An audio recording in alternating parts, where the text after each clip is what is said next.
Over all the years I've worked helping hurting people, there's usually a comment that's made, particularly by the family of the hurting person, that says something like this: well, they brought their own problems on them by the bad decisions that they made.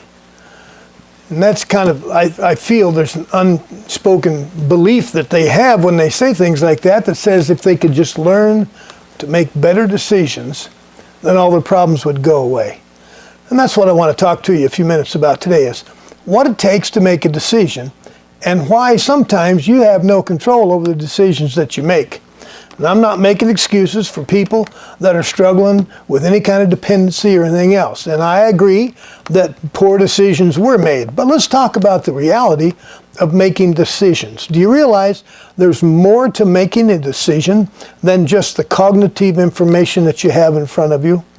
For instance, you have two parts of the mind. You have the cognitive mind, where you think and where you analyze things, and then you have the subconscious mind, which is the supercomputer that drives your life. And in that supercomputer that drives your life, that's where all your feelings are generated. And I'm telling you what, there's many times if people have a struggle making decisions, it's because many times there's something in their subconscious mind that keeps them from being able to make a decision and sticking with it. The Bible calls that a double-minded man, unable to do anything because why? They don't stick with one thing or another. Listen, if that's you or if that's someone you know, then you got to realize that there's something in their subconscious mind that's keeping them from being able to make a decision and sticking with it, or even able to make a decision at all. Let's first talk about how we use our mind. Two sides of our mind, like I just said. You have the cognitive mind, which is where you think, and then you have the subconscious mind. And that subconscious mind is that supercomputer that drives your life. And how do we program? We program that supercomputer by the issues of life and how life has dealt with us, and the misinterpretations of memories and the proper interpretation of memories. All that information is stored in this data bank called the subconscious mind. Listen, we are reflexive animals, meaning that we respond reflexively. We respond due to a stimulus. We don't go through life thinking about everything that happens. If you had to think about everything that you did, it'd take you all day to get out of bed to think through every thought. But no, what we do is we build habits and we build a response based on the program of what it takes to get through life. And so you get up in the morning, you go shower, take care of yourself, get ready to meet your day, and all that's done in a reflexive mode. You don't stop and think about all the things that you do. You, as a matter of fact, do the same thing every day, pretty much the same way, and if you ever get things out of order, it'll set you back a second, and then you have to think about, okay, let's see, what have I done, what should I do? We live reflexively. We don't live by thinking through all the thoughts. We're talking about making decisions. The subconscious mind works that way for our protection. So you don't stick your hand on the same hot stove twice, so you don't hit your thumb with a hammer same way twice.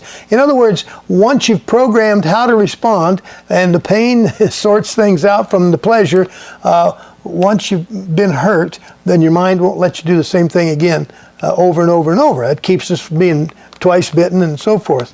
So you got to understand that we are reflexive by nature, and the subconscious mind contains all the information. As a matter of fact, it contains every memory of every experience you've ever had from the womb to this very second in your life. The greatest fear in a person's life. Let's talk about a young person gets caught up with the wrong crowd.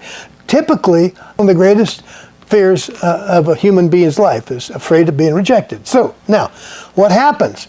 If they're not being understood or they're not being helped by the crowd of people that you want your kids to run with, or by family or whomever, it's because that child doesn't feel understood, and they don't feel like anyone really cares, because basically all that our kids get a lot of times is our wrath or our confusion, our frustration, because what they're doing actually triggers us, makes us feel bad, and so that bad feeling in us causes us to respond improperly to them. Another of the greatest fears is the fear of not being needed or affirmed. Everybody needs to be accepted and to feel that they are needed or have affirmation, acceptance, or understanding from their peers and people around them. So if you've got any of these things that you're a young person or an older person is dealing with, now you're building some things in your supercomputer that says, this is a group of people that accepts me for just who I am. They don't ask questions, they don't judge me, and they're not expressing any disconcern, or they're not expressing any negativity toward me and my issues or my life. And so therefore, those are the people that this young person, or an older person too, is going to hang with and going to run with. Now, if there's things in that crowd that they do that will cause your child to fall, then you've got to realize that that child's fearful of, while they're in this crowd, they're afraid of not being accepted by that crowd, so they're more than likely going to try something that they wouldn't have otherwise tried. Try a drug, try an alcohol, whatever it is.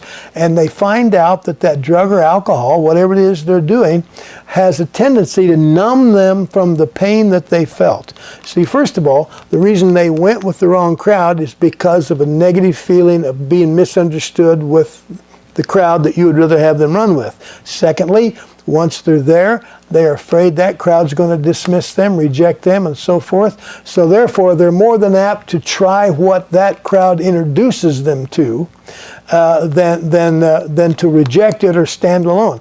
Not very many people are strong enough on their own to say no and go against the crowd. There's a few. Thank God there's a few, and we need to grow and get that strength. But I'm talking about people who are already struggling with pain, dealing with substances, dealing with issues that cause their loved ones to say if they would just make better decisions, they wouldn't have the problem. Well, that's not necessarily true. That decision is probably outside of their realm of control at that point in their life. And so the drugs and the alcohols and all the things that we deal with today basically is a self-medication routine that helps them control the pain of their life. Everybody has emotional pain in their life. Sometimes these people go to great lengths to numb themselves from this pain. And once that drug or once that substance is been introduced into your body, it doesn't take long for your body to build a need and an addiction, and then that's when the monkey's on your back, and quitting that drug is even twice as hard.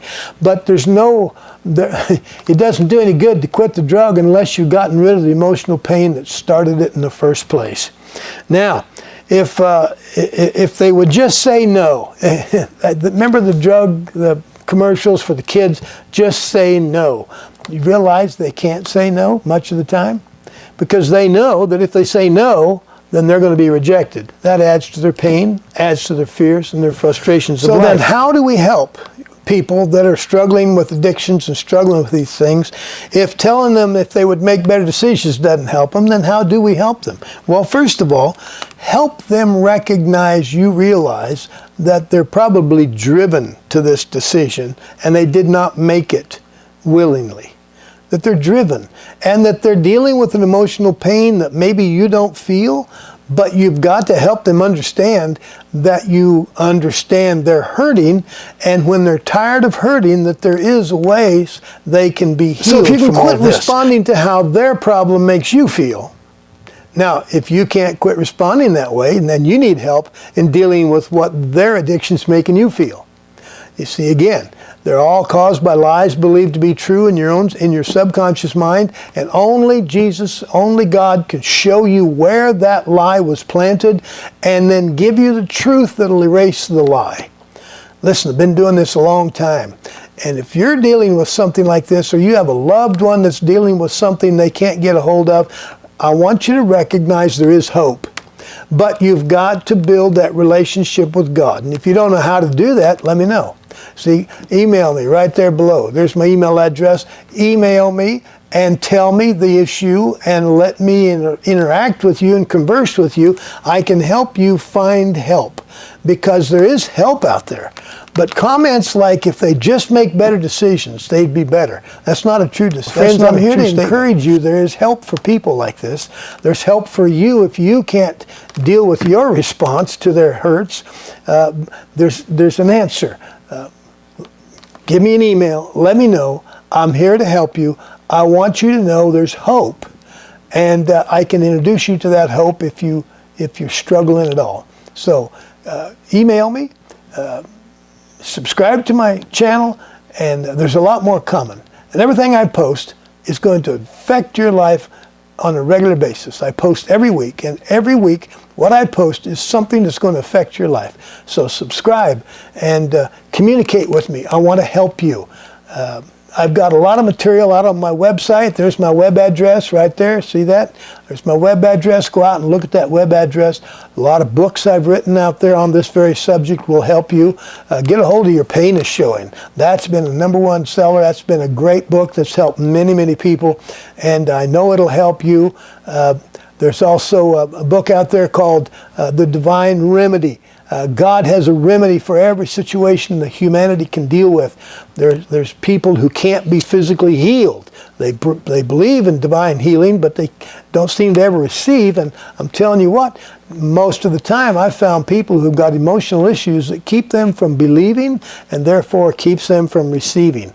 And so let me help you. Get a hold of some of these books and some of the information that I've presented out there, because it's all there to help those that are hurting. Contact me, and we'll do our best to get you some peace and some freedom, or your loved ones some help. God bless you. Until the next video,